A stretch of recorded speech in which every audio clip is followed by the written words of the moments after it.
దేశంలోని ప్రతి ఒక్కరూ పర్యావరణ పరిరక్షణకు పాటుపడి పచ్చదనాన్ని పెంచాలని దేశ ప్రజలకు ప్రధానమంత్రి నరేంద్ర మోదీ పిలుపునిచ్చారు. పహల్గాం ఉగ్రదాడి తర్వాత పాకిస్తాన్పై భారత్ చేపట్టిన సైనిక చర్య పేరు ఆపరేషన్ సింధూర్. ఈ నేపథ్యంలోనే ఇప్పుడు ప్రధాని మోదీ సింధూరం మొక్కలను నాటడం అందరి దృష్టిని ఆకర్షించింది. ఆపరేషన్ సింధూర్ను గుర్తు చేస్తూ ప్రపంచ పర్యావరణ దినోత్సవం వేళ సింధూరం మొక్కను నాటారు ప్రధానమంత్రి నరేంద్ర మోడీ. ఢిల్లీ తన అధికారిక నివాసానికి సమీపంలోని భగవాన్ మహావీర్ వనస్థలి పార్కులో మొక్క నాటి ఏక్ పేడ్ మా కే నామ్ ప్రచారాన్ని మోడీ ప్రారంభించారు. ఈ కార్యక్రమానికి ఢిల్లీ ముఖ్యమంత్రి రేఖా గుప్తా ప్రత్యేకంగా హాజరయ్యారు. Delhi lieutenant governor V K Saxena, కేంద్ర పర్యావరణ శాఖ మంత్రి భూపేంద్ర యాదవ్, ఢిల్లీ పర్యావరణ మంత్రి మజీందర్ సింగ్ సిర్సా కూడా పాల్గొన్నారు. దేశంలోని ప్రతి ఒక్కరూ పర్యావరణ పరిరక్షణకు పాటుపడి పచ్చదనాన్ని పెంచాలని పిలుపునిచ్చారు. పహల్గాం ఉగ్రదాడి తర్వాత పాకిస్తాన్పై భారత్ చేపట్టిన సైనిక చర్య పేరు ఆపరేషన్ సింధూర్. ఈ నేపథ్యంలోనే ఇప్పుడు ప్రధాని మోడీ సింధూరం మొక్కను నాటడం అందరి దృష్టిని ఆకర్షించింది. ఏక్ పేడ్ మా కే నామ్ ప్రచారం ద్వారా 700 కిలోమీటర్ల మేర విస్తరించి ఉన్న ఆరావళి పర్వత శ్రేణులను హరిత భరితం చేయాలనేది మా లక్ష్యం. ప్రజలతో మొక్కలు నాటించి ఆరావళి గ్రీన్ వాల్ ప్రాజెక్టును బలోపేతం చేయటమే మా సంకల్పం. ఆరావళి పర్వత శ్రేణులు ఈ భూమిపైన అత్యంత ప్రాచీనమైనవి. ఇవి గుజరాత్, రాజస్థాన్, హర్యానా, ఢిల్లీల్లో విస్తరించి ఉన్నాయని తెలిపారు. గత కొన్నేళ్లుగా ఈ పర్వత శ్రేణులు సంక్షోభాన్ని చవిచూస్తున్నాయి. పర్యావరణ పరమైన సవాళ్లను ఎదుర్కొంటున్నాయి. ఆయా సవాళ్లను అధిగమించేందుకు మేం ప్రయత్నిస్తున్నామని మోడీ అన్నారు. ఆరావళి పరిధిలోని ప్రాంతాలు ప్రజల్లో పర్యావరణ అవగాహన పెంచేందుకు మా ప్రభుత్వం ముమ్మర కసరత్తు చేస్తోందని తెలిపారు. రాబోయే రోజుల్లో ఈ అంశంపై ఎక్కడికక్కడ స్థానిక అధికార యంత్రాంగాలతో కలిసి పనిచేయబోతున్నామని వెల్లడించారు.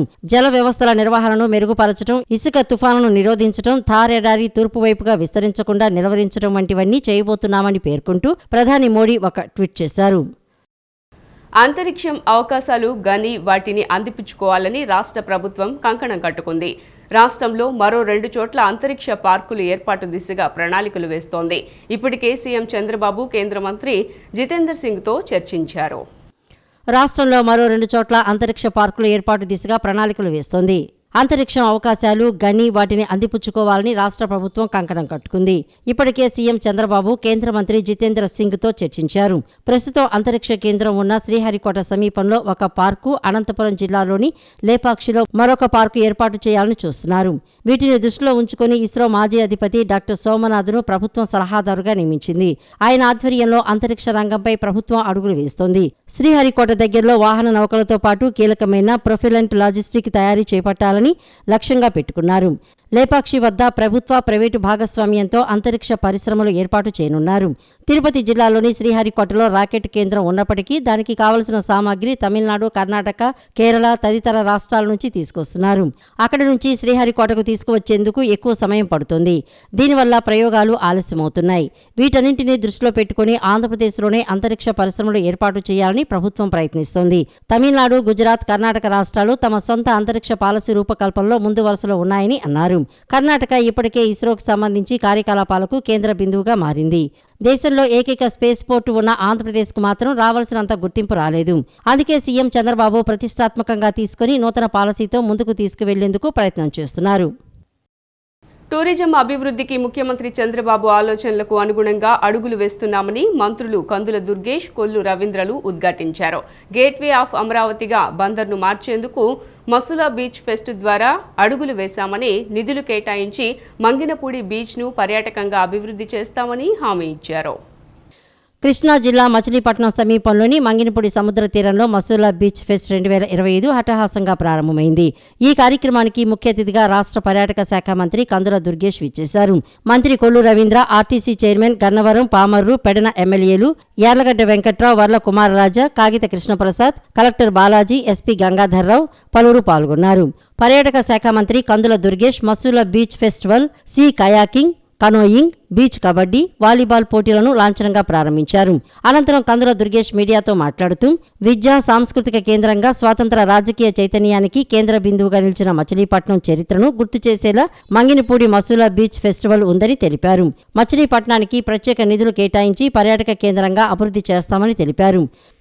ఆనందోత్సాహాలతోటి మనందరం జరుపుకుంటున్నటువంటి పండుగ సందర్భంగా మీ అందరికీ కూడా ప్రత్యేకమైనటువంటి ధన్యవాదాలు, అభినందనలు తెలియజేస్తున్నాను. గడిచిన కాలంగా, ఒక సంవత్సర కాలంగా అనేక సందర్భాల్లో పర్యాటక రంగం గురించి మాట్లాడేటప్పుడు ముఖ్యమంత్రి గారి దగ్గర జరిగే సమీక్షల్లో కానీ ఇతరత్ర అంశాల్లో కానీ నేను సూర్యలంక బీచ్ గురించి కానీ విశాఖ బ్లూ ఫ్లాగ్ బీచ్ గురించి కానీ నెల్లూరు బీచ్ గురించి కానీ మాట్లాడుతున్నప్పుడు కొల్లు రవీంద్ర గారి ఫేస్లో కొంత అసహనాన్ని చూసేవాడిని. మీరు ఆ బీచ్ మాట్లాడతారు, ఈ బీచ్ మాట్లాడతారు అంటే ఒకసారి 2 సార్లు విన్నారు.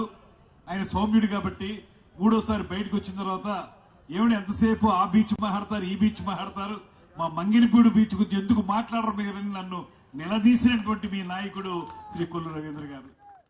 టూరిజం అభివృద్ధికి ముఖ్యమంత్రి చంద్రబాబు ఆలోచనలకు అనుగుణంగా అడుగులు వేస్తున్నామని మంత్రి కొల్లు రవీంద్ర ఉద్ఘాటించారు. గేట్వే ఆఫ్ అమరావతిగా బందర్ను మార్చేందుకు మసూలా బీచ్ ఫెస్ట్ ద్వారా అడుగులు వేశామని మంత్రి కొల్లు రవీంద్ర పేర్కొన్నారు. ఏపీలో బీచ్ టూరిజం అభివృద్ధికి కృషి చేస్తున్నామని మంత్రి కొల్లు రవీంద్ర వ్యాఖ్యానించారు. మచిలీపట్నం మంగినపూడి బీచ్లో ఇంత పెద్ద బీచ్ ఫెస్ట్ నిర్వహించడం గర్వంగా ఉందని అన్నారు. దక్షిణ భారతదేశంలోనే మసూలా బీచ్ ఫెస్ట్ అతిపెద్దదని అన్నారు. 2018లో బీచ్ ఫెస్టివల్ అత్యంత ఘనంగా నిర్వహించామని, కానీ గత వైసీపీ పాలకులు నాశనం చేశారని తీవ్ర ఆగ్రహం వ్యక్తం చేశారు. బీచ్లోకి రావడానికి కూడా లేకుండా అడ్డుకున్నారని మండిపడ్డారు. ఈ నెల 8వ తేదీ వరకు జరిగే మసూలా బీచ్ ఫెస్టివల్లో పలు సాంస్కృతిక వినోద కార్యక్రమాలు, జాతీయ స్థాయిలో sea kayaking, canoeing, beach kabaddi, volleyball పోటీలు నిర్వహిస్తున్నట్లు చెప్పారు. 80 అడుగుల అమరావతి ఐకానిక్ టవర్, 100 అడుగుల ఎత్తులో జాతీయ పతాకం శాశ్వత నిర్మాణాలుగా ఏర్పాటు చేశారు. భారతదేశంలో ఉన్నటువంటి అన్ని రుచులు ఇక్కడ 7 జోన్స్ కింద ఏర్పాటు చేస్తున్నాం. ఎవరికి ఏది కావాలంటే సీ ఫుడ్ కావాలంటే సీ ఫుడ్, ఏది కావాలంటే అది ఫుడ్, రండి అందరూ వచ్చి రుచులు చూడండి అని చెప్పి మన బంధువులందరూ కూడా మనం అందరూ కూడా ఆహ్వానించాలని ఈ సందర్భంగా మరొకసారి తెలియజేసుకుంటూ ఈ 3 రోజులు రాబోయే ఈ రోజు నుంచి 4 రోజులు వస్తుంది. 4 రోజులు కూడా అందరూ రండి. ఎంతమంది వచ్చినా ఇబ్బంది లేకుండా అన్ని అంశాలు మేము ఇక్కడ ట్రాఫిక్ కానీ అన్ని కూడా కరెక్ట్ చేసుకోగలిగాం. ఎంతమంది వచ్చినా ఇబ్బంది లేకుండా చక్కటి తీర ప్రాంతం ఇది. అందరూ కూడా వచ్చి మీ అనుభవాల్ని ఇక్కడ పంచుకోవాలని. గత జగన్ ప్రభుత్వంలోని 5 ఏళ్లు డీసీసీబీలను అవినీతిలో కూరుకుపోయేలా చేశారని వ్యవసాయ శాఖ మంత్రి కింజరపు అచ్చెన్నాయుడు ఆరోపించారు. గుంటూరు, విజయవాడ డీసీసీబీల్లో భారీగా అవినీతికి పాల్పడ్డారని షాకింగ్ కామెంట్స్ చేశారు.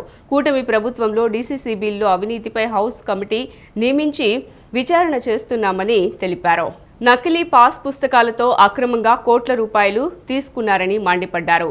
వారందరిపైన విచారణ చేయాలని ఆదేశాలు జారీ చేశామని తెలిపారు. తప్పు చేసిన వారు ఎంతటి వారైనా క్రిమినల్ కేసులు నమోదు చేసి కఠిన చర్యలు తీసుకుంటామని మంత్రి అచ్చెన్నాయుడు హెచ్చరించారు. ఇప్పటికే ఏవైతే ట్రేడింగ్ కంపెనీలతో ప్రాసెసర్తో మాట్లాడాం, మేము ఆ రేటుకి కొనలేమండి, ఎట్టి పరిస్థితుల్లో మేము 7-7.5 కంటే ఎక్కువ మేము కొనలేమని స్పష్టంగా చెప్పారు. అయినా సరే మేము ఒక డెసిషన్ తీసుకున్నాం. కంపల్సరీగా ట్రేడింగ్ కంపెనీలు, ప్రాసెసర్స్ 8 రూపాయలకు కొనాలి, పూర్తిగా వారు బాధ్యత తీసుకోవాలి.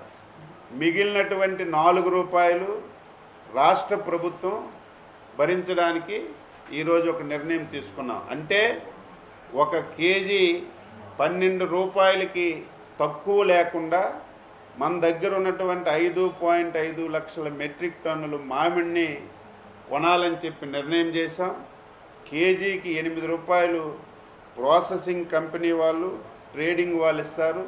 మిగిలినటువంటి 4 రూపాయలు రాష్ట్ర ప్రభుత్వమే నేరుగా రైతుల అకౌంట్కి ఇవ్వడానికి నిర్ణయించాం. ఏ పంటకైనా సరే మనకి తప్పనిసరిగా క్వాలిటీ అనేది చాలా ఇంపార్టెంటు. క్వాలిటీ ఉంటే ఈరోజు ఇంటర్నేషనల్ మార్కెట్లో ధరలు వస్తున్నాయి. క్వాలిటీ లేకుండా మనం ధరలు అడిగినా వచ్చే పరిస్థితి లేదు. కాబట్టి తప్పనిసరిగా రైతులకి చైతన్యపరిచి ట్రైనింగ్ ఇచ్చి ఈ విషయాలన్నింటి మీద నిష్ణాతులైనటువంటి కొంతమంది వ్యక్తులకి, కోకోలో నిష్ణాతులైనటువంటి వారు ఉన్నారు, క్వాలిటీ మెయింటైన్ చేసిన వాళ్ళు ఉన్నారు, ఏ విధంగా ఎక్కువ క్వాలిటీ వస్తుందో అవగాహన ఉన్న వాళ్ళు ఉన్నారు. అటువంటి ప్లేయర్స్ కూడా రాష్ట్ర ప్రభుత్వం తీసుకొచ్చి వాళ్ళ ద్వారా రైతులకి చైతన్యపరిచి తప్పనిసరిగా క్వాలిటీ పెంచే విధంగా కూడా ఈ సంవత్సరం నుంచి చర్యలు తీసుకుంటామని ఈ సందర్భంగా తెలియజేస్తూ, రాష్ట్రంలో నైరుతి రుతుపవన కాలంలో సంభవించే తుఫాన్లు, వరదలు వంటివి ఎటువంటి విపత్తులనైనా సమర్థవంతంగా ఎదుర్కొనేందుకు సంబంధిత శాఖలు తగిన కార్యాచరణ ప్రణాళికలతో సర్వసన్నద్ధమై ఉండాలని ప్రభుత్వ ప్రధాన కార్యదర్శి కె విజయానంద్ శాఖల అధికారులను ఆదేశించారు. తుఫాన్లు, భారీ వర్షాలు, వరదలు వంటివి సంభవించినప్పుడు ఆస్తి, ప్రాణ నష్టాలను కనిష్ట స్థాయికి తగ్గించే ప్రయత్నంతో పాటు సకాలంలో సాధారణ పరిస్థితులను నెలకొల్పే విధంగా ఆయా శాఖల వారి కార్యాచరణ ప్రణాళికలతో సన్నద్ధమై ఉండాలని స్పష్టం చేశారు. వర్షాకాల సీజన్ సన్నద్ధతపై వెలగపూడి రాష్ట్ర సచివాలయంలో వివిధ ప్రభుత్వ శాఖలతో పాటు Indian army, navy, air force, coast guard, NDRF తదితర కేంద్ర ప్రభుత్వ విభాగాలతో వీడియో సమావేశం నిర్వహించారు. ఈ సందర్భంగా సీఎస్ మాట్లాడుతూ నైరుతి రుతుపవన కాలం ఇప్పటికే మొదలైనందున రాబోయే రోజుల్లో అధిక వర్షం లేదా తుఫానుల కారణంగా ఎదుర్కోబోయే విపత్తులను సమర్థవంతంగా ఎదుర్కొనేందుకు శాఖల వారి ముందస్తు కార్యాచరణ ప్రణాళికతో సర్వసన్నద్ధమై ఉండాలని స్పష్టం చేశారు.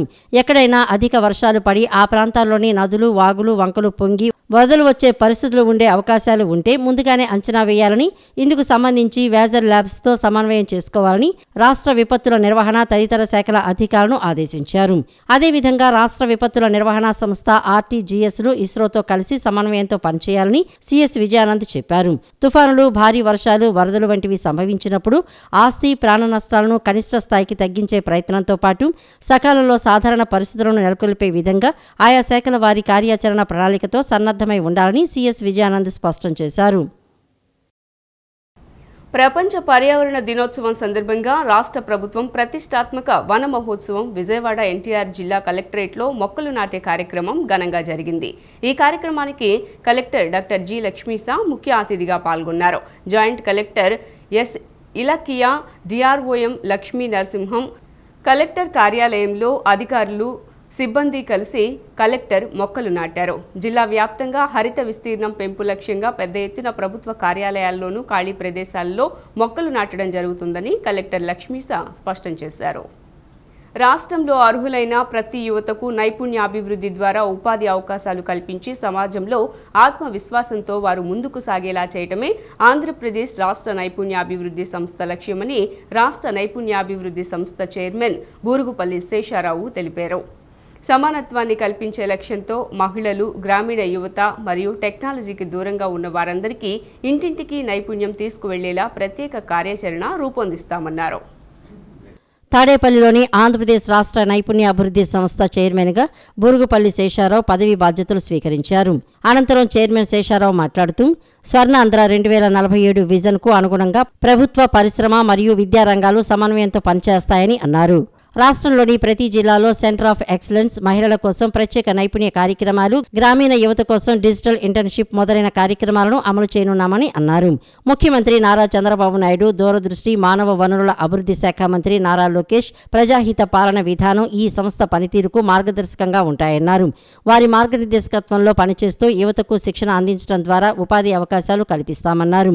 సమానత్వాన్ని కల్పించే లక్ష్యంతో మహిళలు, గ్రామీణ యువత మరియు టెక్నాలజీకి దూరంగా ఉన్నవారందరికీ ఇంటింటికి నైపుణ్యం తీసుకువెళ్లేలా ప్రత్యేక కార్యాచరణ రూపొందిస్తామని చెప్పారు.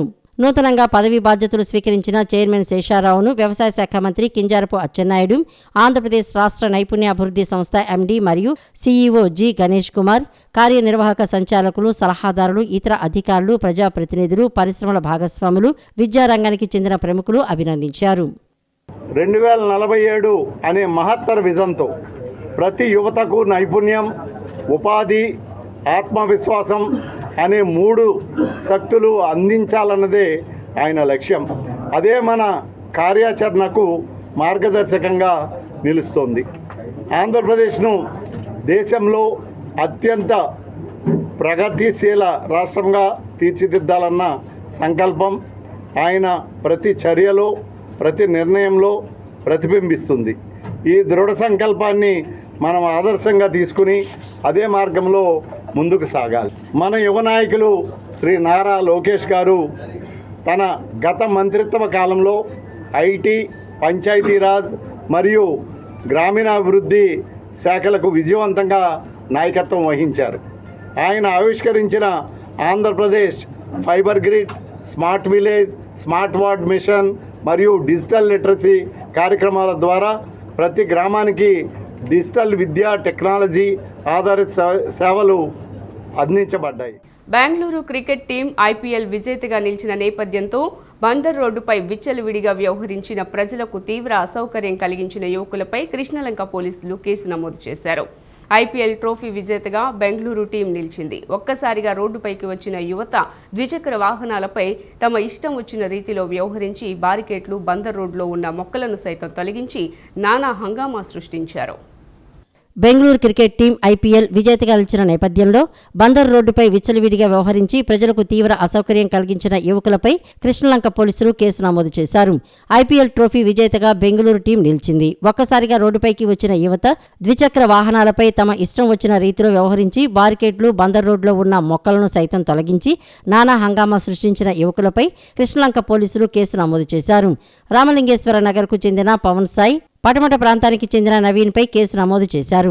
యువత అదుపు తప్పి వ్యవహరిస్తే వారిపై చర్యలు తీసుకోవడం జరుగుతుందని కృష్ణలంక స్టేషన్ హౌస్ అధికారి నాగరాజు స్పష్టం చేశారు. ప్రజా జీవన విధానాలకు ప్రజలకు అసౌకర్యం కలిగిస్తే కఠిన చర్యలు తప్పవని పేర్కొన్నారు.